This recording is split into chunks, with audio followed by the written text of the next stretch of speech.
오늘 히브리서 1장 5절로 14절 말씀을 통해서 천사보다 뛰어나신 예수님이라고 하는 제목으로 하나님 말씀 증거하겠습니다. 믿음으로 사는 삶 시리즈 네 번째 시간입니다. 히브리서 말씀은 박해받고 고난 가운데 있었던 성도들을 향해서 위로하고 또 격려하면서 어떻게 그 고난 가운데 역경 가운데에서도 믿음을 지키고 마침내 믿음으로 승리할 수 있는지에 대해서 가르쳐주고 있는 성경입니다. 우리도 인생을 살다 보면 원하지 않는 고난, 역경, 어려움, 이해되지 않는 사건들 앞에 놓일 때가 있습니다. 이럴 때 이 히브리서 말씀은 우리에게 위로도 되고 또 격려도 되고 또 어떻게 우리가 그 고난 속에서 살아가야 될 것인지, 무엇이 하나님이 원하시는 뜻이고 길인지를 우리가 또 깨달을 수 있게 됩니다. 지난 한 주간 여러분들이 만약에 힘든 삶을 사셨다면, 또 고민되고 어려운 앞으로 한 주간을 맞이하는 두려움 가운데, 염려 가운데 있다면 오늘 말씀이 저는 여러분들에게 위로가 되고 격려가 되고 또 하나님의 말씀을 통해서 우리가 그 고난 속에 주신 하나님의 뜻이 있고 마침내 우리를 연단해서 정금같이 나오게 하신 하나님의 분명한 계획이 있을 텐데, 그 축복의 계획 안에, 그 섭리 안에 우리 모두가 서 있는 은혜가 있기를 바랍니다. 오늘 이 본문 말씀의 핵심적인 내용은 천사들보다 우리 예수님은 훨씬 더 뛰어나시다 하는 것입니다. 오늘 5절 말씀을 보면 하나님께서 어느 때 천사 중 누구에게 너는 내 아들이라 오늘 내가 너를 낳았다 하셨으며, 또 다시 나는 그에게 아버지가 되고 그는 내게 아들이 되리라 하셨느냐. 오늘 본문이 이렇게 말씀합니다. 어느 천사한테 너 내 아들이다, 나는 너의 아버지가 된다, 그렇게 말한 적이 있느냐? 하나도 없다. 그러면서 6절에 보니까 또 그가 맏아들을 이끌어 세상에 다시 들어오게 하실 때, 예수님이 이 땅에 다시 재림하시게 될 때에 하나님의 모든 천사들은 그에게 경배할지어다 말씀하시며, 천사들은 아들이신 예수님, 하나님이신 예수님 앞에 경배해야 되는 거지, 그 천사들 놓고서 너는 내 아들이다, 야 내가 너 아버지가 될게, 하나님이 이렇게 말씀하신 적이 없다 하는 것입니다. 이 말씀을 통해서 주시는 내용은 이것입니다. 천사들과 예수님은 격이 다르다. 그러니까 천사하고 예수님은 비교 대상이 되지 않는다. 천사보다 뛰어난 예수님이다 하는 것입니다. 사실 이것은 이렇게 길게 설명할 필요도 없습니다. 왜냐하면 예수님은 그 집의 아들이고 또 하나님이십니다. 천사는 그 집의 천국의 종이고 사환이고 부르는 어떤 신하들, 종들과 같습니다. 어떻게 왕과 신하가 같겠고 또 하나님과 종들이 같겠습니까? 그러니까 비교의 대상 자체가 되지 않는데 이렇게 길게 설명을 한 것입니다. 그 이유는 뭐냐면은 이 히브리서가 쓰여져서 히브리서를 보게 되는 그 당시에 있던 성도들은 천사들의 능력이 어떤지를 잘 알고 있었습니다. 천사 하나가 13만 5천 명의 아수르 군사를 하룻밤에 다 죽여버릴 수 있다. 7만 명이나 되는 예루살렘 사람들이 죄를 범하였을 때 하나님은 천사 하나를 보내서 하룻밤에 심판하실 수도 있다. 또 도단성의 아람 군대가 막 그렇게 개미떼같이 몰려왔을 때에 천사들을 보내서 눈을 열어보니까 그 성 전체를 천사가 누르고 있는데, 그랬을 때에 그 개미떼같이 몰려왔던 아람 군대를 다 눈을 멀게 해서 항복을 받아내기도 했다. 또 베드로가 옥에 갇혀 죽게 될 때 천사를 보내서 그 옥문을 열고 나오게 해서 살려주셨다. 이런 기사들에 대해서 너무 잘 알고 있던 사람들입니다. 그러니까 천사가 어떤지, 천사가 얼마나 능력이 있는지, 천사가 얼마나 큰 힘을 발휘할 수 있는지 다 압니다. 근데 그걸 알고 있는 그들에게 주시는 말씀이에요. 너희가 알고 있는 천사하고 예수님은 상대가 되지 않는다. 예수님은 그 집의 아들이고 그 집의 주인이고 천사는 그 집의 종과 같은 것이다. 심지어 천사를 향해서 이렇게 말하죠. 14절에 보니까 모든 천사들은 섬기는 영으로 구원받을 상속자들을 위하여 섬기라고 보내심이 아니냐. 구원받을 상속자들, 저와 여러분들이죠. 그 당시에 있는 예수 믿은 성도들입니다. 천사들은 성도들을 섬기라고 보낸 존재지, 그렇게 너희들이 알고 있는 것처럼 대단하지만 힘도 크지만 예수님에 비교하면 아무것도 아닌 존재다라는 것입니다. 그러면서 하시는 말씀이죠. 너희가 고난 가운데 있을 때, 역경 가운데 있을 때랄도 그 예수님이 함께 하신다. 그렇다면 그 예수님 때문에 두려워하지 말라는 것입니다. 할렐루야. 이게 말씀의 핵심이에요. 성경이 이와 같이 말합니다. 히브리서 13장 8절에 예수 그리스도는 어제나 오늘이나 영원토록 동일하시니라. 우리 예수님은 어제나 오늘이나 부활하신 예수님, 우리가 지난주에 부활절 예배를 드렸는데 죽으신 예수님이 아니라 썩어버리신 예수님이 아니라 부활하신 예수님입니다. 할렐루야. 그래서 어제나 오늘이나 동일하게 살아계셔서 천사들과 상대하는 그 어마어마한 권능으로 우리를 지켜주신 줄 믿습니다. 우리와 함께 하신 줄 믿습니다. 우리를 인도하고 계신 줄로 믿습니다. 우리를 붙들고 계신 줄로 믿습니다. 우리를 보호하고 계신 줄로 믿습니다. 그래서 두려워하지 말라는 것입니다.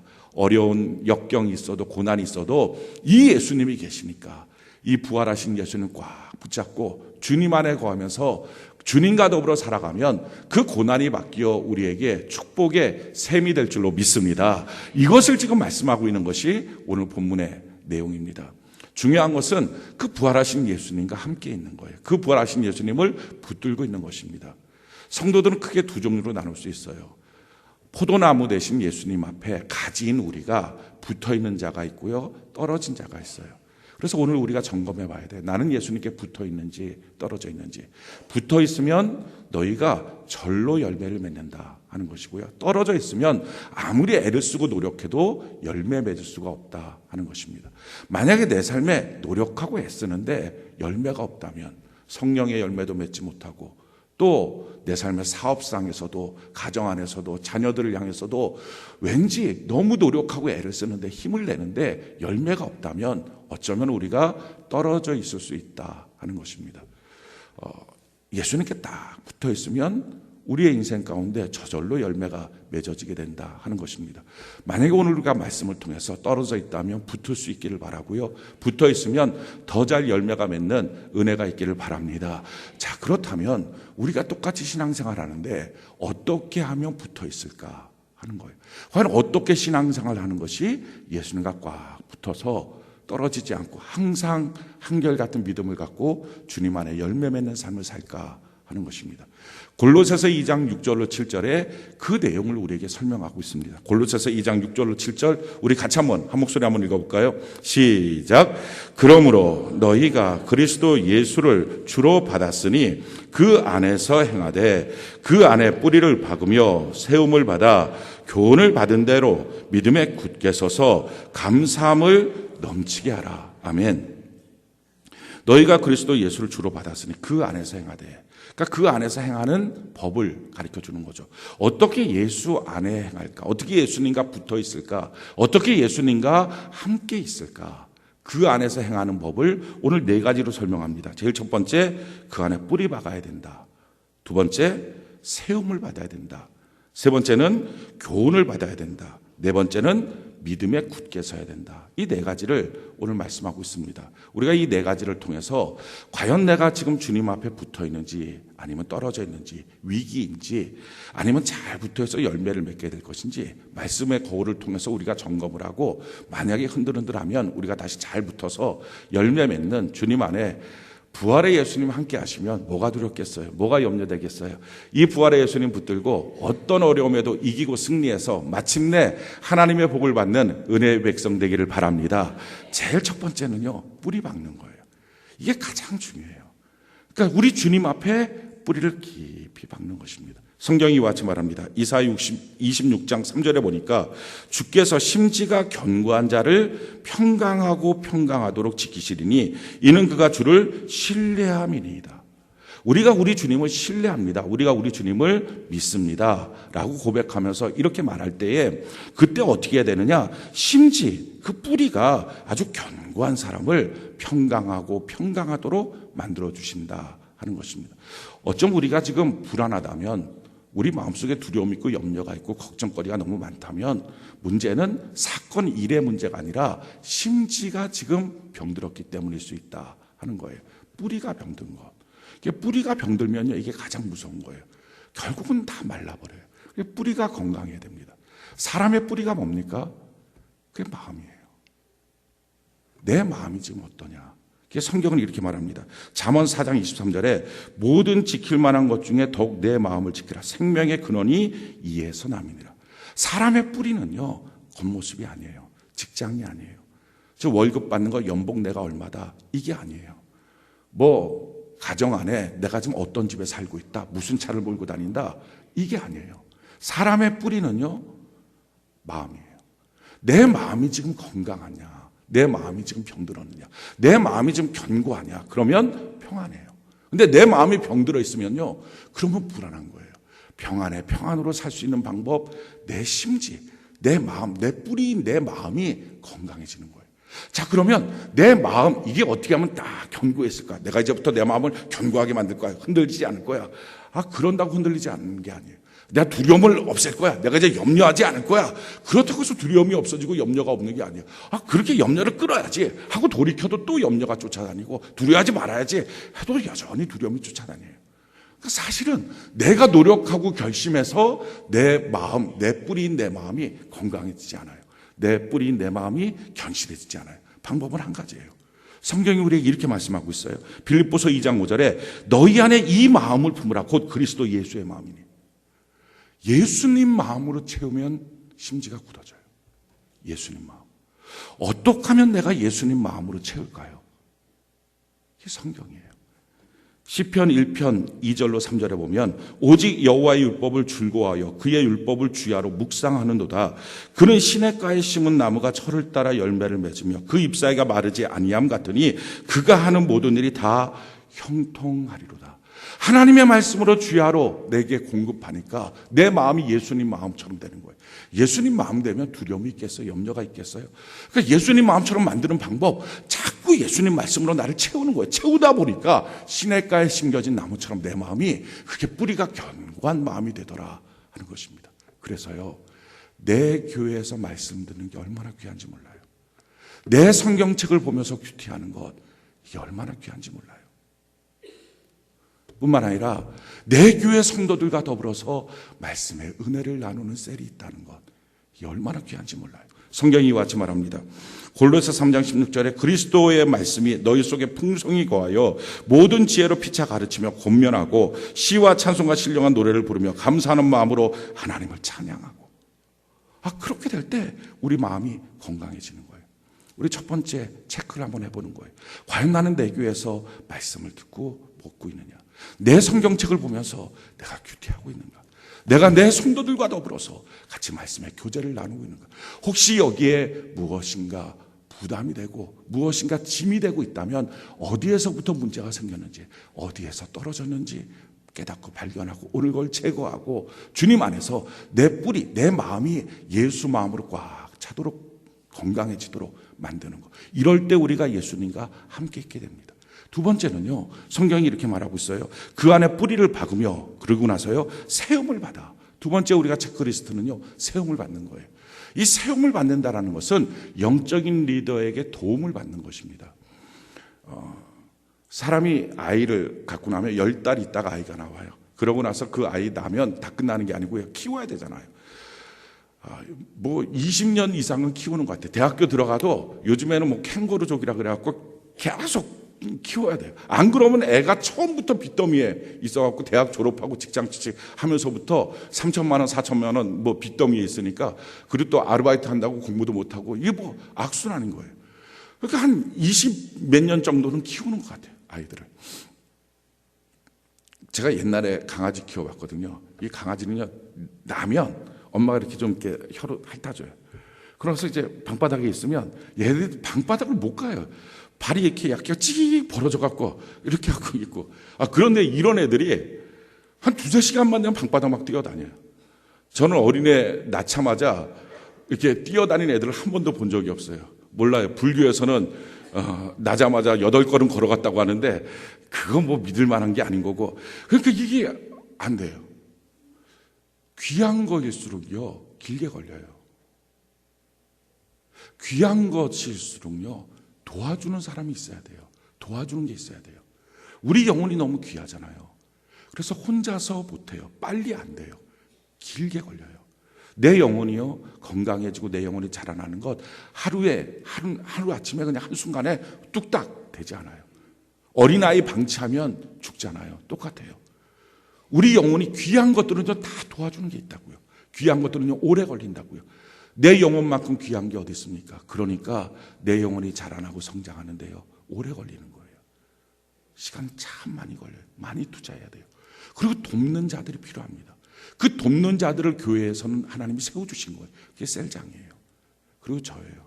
그리고 돕는 거예요. 그래서 여러분들이 언제든지 필요할 때마다 중보기도 요청하고, 또 말씀에 답답한 거 있으면 가르쳐달라고 말하고, 또 자기 인생길에 염려되는 거 있으면 같이 의논하고 길을 열고, 이게 하나님이 주신 은혜란 말이죠.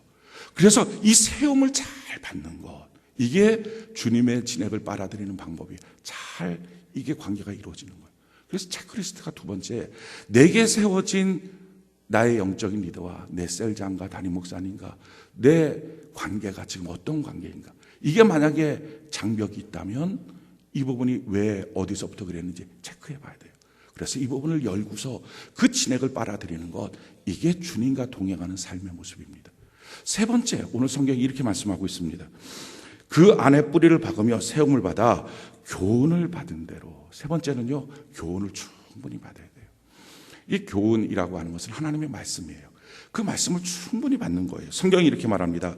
디모데후서 3장 16절로 17절에 모든 성경은 하나님의 감동으로 된 것으로 교훈과 책망과 바르게 함과 의로 교육하기에 유익하니 이는 하나님의 사람으로 온전하게 하며 모든 선한 일을 행할 능력을 갖추게 하려 함이라. 하나님의 말씀을 자꾸 받으면 하나님의 사람으로 온전해지고요, 모든 선한 일을 행할 수 있는 능력이 생기기 시작합니다. 그래서 하나님의 말씀을 충분히 받는 거예요.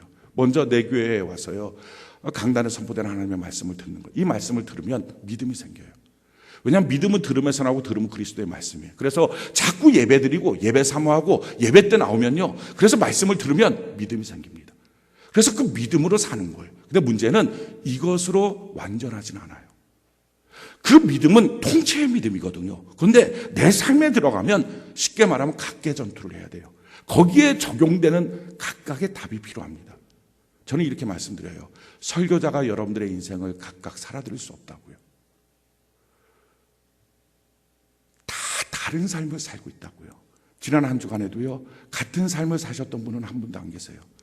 다 다른 사람 만났고, 다른 일을 했고요, 다른 말을 들었고요, 다른 곳에 있었어요. 같은 부부라 해도 한 이불을 덮고 자도요, 다른 사람 만나고요, 다른 생각을 하고요, 다른 말을 들었고요, 다른 일을 합니다. 한 사람도 같은 삶을 살지 않아요. 그렇게 우리가 수없이 만나는 사람, 수없이 만나는 일들, 또 거기서 듣는 말들 다 있단 말이죠. 근데 이 모든 것들은 사실은 하나님이 다 예정해 놓으신 거예요. 생각해 보십시오.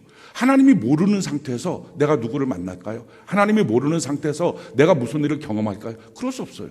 만약에 하나님이 이렇게 보고 있다. 야, 너 그 사람 만난 거 야 깜짝 놀랐다. 야, 나도 생각도 못한 거다. 야, 너 그 일 생긴 거 깜짝 놀랐다. 나도 생각 못한 거다. 그런 일이 있을까요? 없다고요. 전지하고 전능하신 하나님, 우리의 인생 모든 것들을 다 예정해 놓으시고 그리고 나서 계획하셨다고. 그래서 성경에 보면 우리의 인생길을 주님께서 이끌어 가시고 발걸음을 정해 놓으셨다 그랬거든요.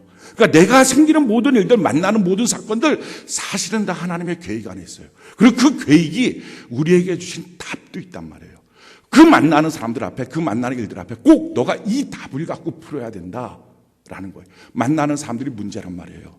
당하는 일들이 문제란 말이죠. 근데 그 문제를 풀 수 있는 답이 있어요. 그게 뭐냐면은 개인 큐티를 통한 말씀이에요. 그래서 개인 큐티 저녁에 하지 말라고 아침에 하라고 하시는 거예요. 왜냐하면 하루 동안 그냥 살다가 저녁에 말씀은 이렇게 살아야 될 걸 후회 막급이지 않습니까? 그러니까 그렇게 하는 게 아니고 아침에 일어나자마자 가장 먼저 하나님의 말씀을 보는 거예요. 창세기부터 요한계시록까지 쭉 하루에 3장씩 이렇게 성경을 보는 거예요. 거기서 하나님이 주시는 마음이 있다고, 그 말씀이 있다고요. 그걸 붙잡고 그리고서 하루를 사는 거예요. 어느 사람한테 무슨 말을 들어요. 욱하고 감정이 올라올 때 있어요. 자기 옛날의 본성대로 막 화가 날 때 어떻게 저럴 수 있냐고. 근데 그럴 때 자기 본성대로 화를 내는 게 아니라 욱 올라올 때 오늘 말씀 뭐였지? 내게 주신 말씀 뭐였지? 생각해 보는 거예요. 생각 안 나면 밴드에 올린 거 글 한번 보고 성경책 한번 펴보고 이 말씀이었구나. 이렇게 살아야 되는데. 깨닫고 올라오는 감정 눌러놓고 주님 내가 정답같이 살겠습니다. 그게 믿음을 적용하는 거예요. 그렇게 믿음을 적용하며 살아갈 때 우리의 인생에 능력이 나타나요. 각각의 삶 속에 믿음으로 승리하는 삶을 살 수 있어요. 그래서 꼭 큐티해야 됩니다. 지난 한 주간에 우리 교회 성도들 전체 큐티 전수조사를 했어요. 한 번도 빠짐없이 조사를 했어요. 물론 몇 분들은 연락이 안 된 분들이 있었는데 전체적으로 전수조사를 했어요. 그래서 우리 교회 성도님들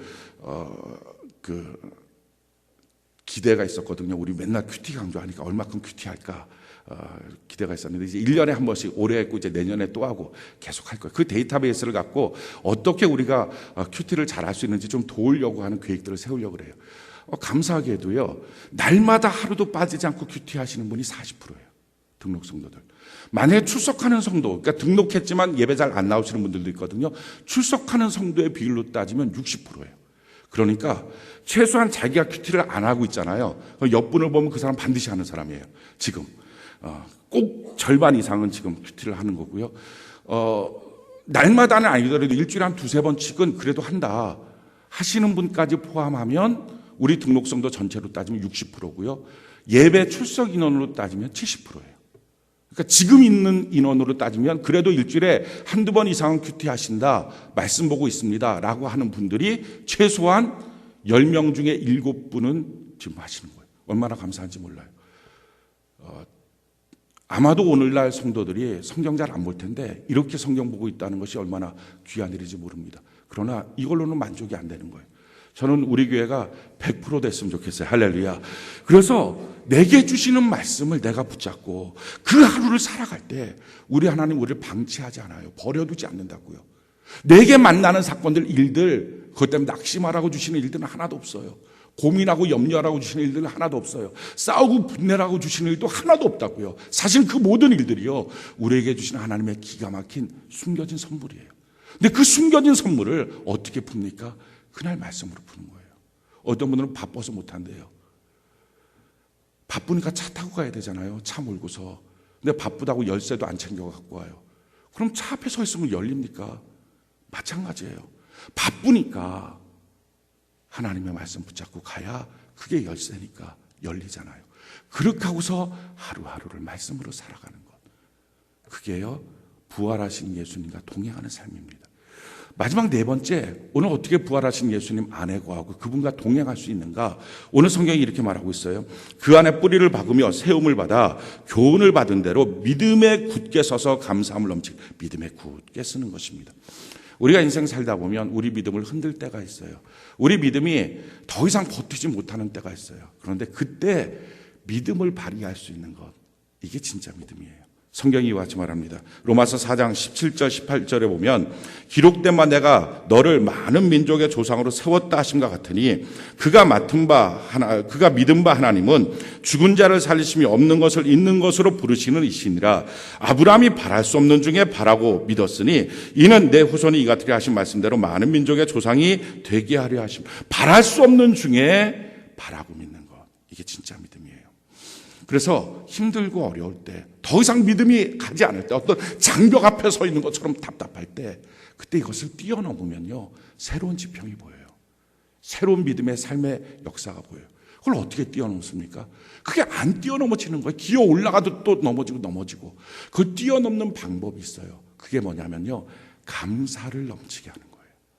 자, 뚝이 있습니다. 이 뚝을 기어 올라서는 못 올라가요. 이게 넘어지지도 않아요. 그러니까 이 뚝을 넘는 방법은 물이 훅 많이 와서 그 물이 넘어가면 그 물을 타고서 쑥 넘어가면 넘어갈 수 있어요.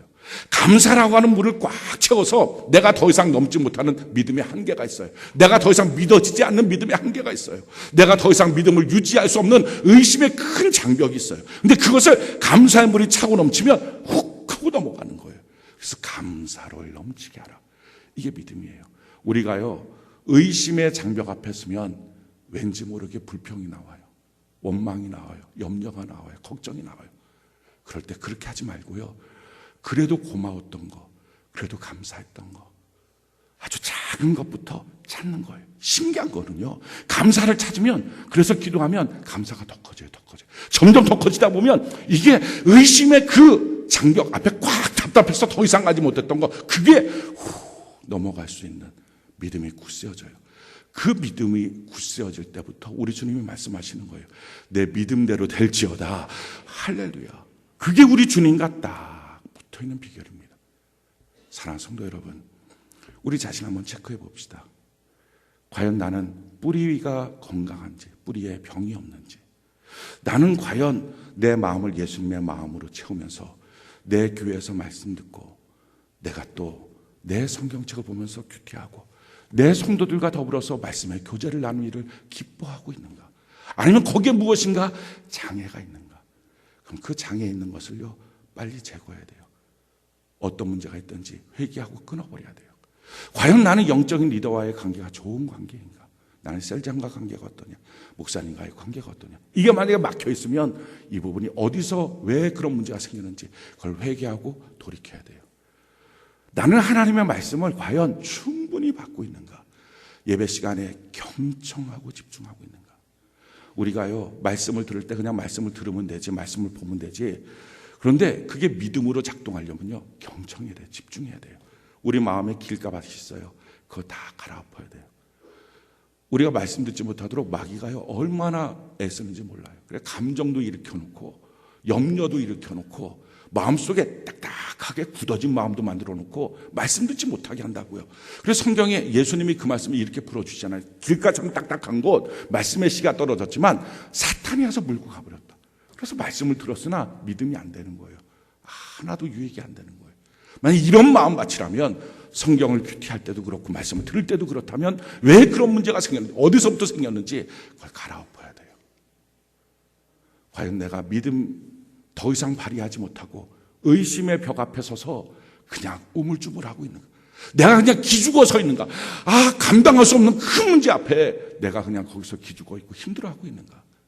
아니면 거기서 조금씩 감사를 찾고 있는가? 감사 찾으면요 감사가 커져요. 그러면 그래도 고마운 게 있단 말이에요. 그래도 감사한 게 있단 말이에요. 그걸 찾다 보면 커져요. 그러면 그게 자기도 모르는 순간에 그 의심 덩어리가요 아니에요. 그 의심보다 더 크신 예수님을 보게 돼요. 할렐루야. 그래서 그 예수님을 믿기 시작하는 거예요. 넘어가는 거예요. 넘어가고 나면 새로운 지평이 보여요. 그 예수님과 동행하는 삶의 역사가 나타나요. 오늘 사랑하는 성도 여러분, 지금 여러분들이 혹시 고난 가운데 있다면, 역경 가운데 있다면 도리어 우리 부활하신 예수님 꽉 붙잡고 그 주님과 더불어 사는 은혜가 있기를 바랍니다. 우리가 그 주님을 향한 멈출 수 없는 사랑, 끊을 수 없는 그 사랑 갈망하는 거예요. 근데 자꾸 그걸 멈추게 만들고 끊게 만드는 내 안에 뿌리병이 있는지, 성장하지 못하게 막고 있는 리더와의 관계의 병이 있는지, 내가 하나님의 말씀을 듣지 못하고 보지 못하게 하는 내 마음을 딱딱한 돌덩어리로 만드는 마귀의 도전이 있는지, 내 안에 감사를 깨달아야 되는데, 고마운 것을 깨달아야 되는데 그것 없이 원망거리, 불평거리 그것만 지금 헤아리고 있는지 찾아보고, 어디서 떨어졌는지 찾아봐서 우리 처음 마음, 처음 사랑 회복하는 은혜가 있어서 이번 한 주간 믿음으로 말미암아 부활하신 주님 붙들고 승리하는 한 주간 되기를 예수님 이름으로 축원합니다. 우리 같이 하나님께 찬양 이 시간